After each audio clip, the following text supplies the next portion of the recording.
Do you want to be like Jesus? To experience the power he had, the life that he lived? If so, listen to this devotional. Written by Ellen G. White. To be like Jesus. Christ followers to differ from the world. September 21st. But ye are a chosen generation, a royal priesthood, an holy nation, a peculiar people, that ye should shew forth the praises of him who hath called you out of darkness into his marvelous light. As we read the word of God, how plain it appears that his people are to be peculiar and distinct from the unbelieving world around them. Our position is interesting and fearful. Living in the last days, how important that we imitate the example of Christ and walk even as he walked. If any man will come after me, let him deny himself and take up his cross and follow me.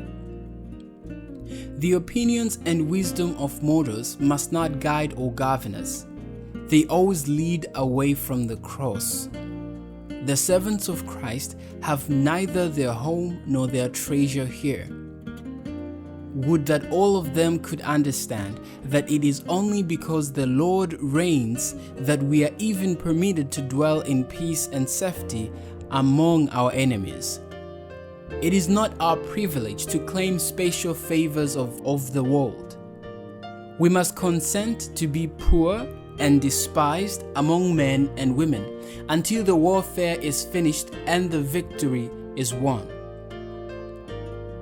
The members of Christ are called to come out and be separate from the friendship and spirit of the world.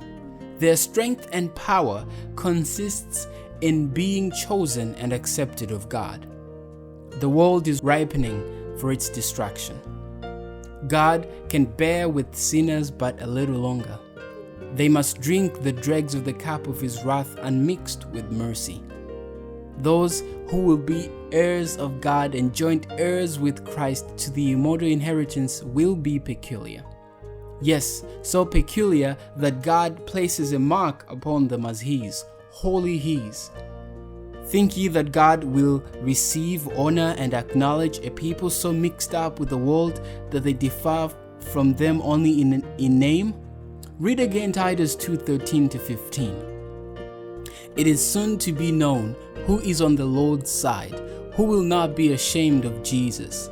Those who have not moral courage to conscientiously take their position in the face of unbelievers, leave the fashions of the world, and imitate the self-denying life of Christ, are ashamed of him and do not love his example.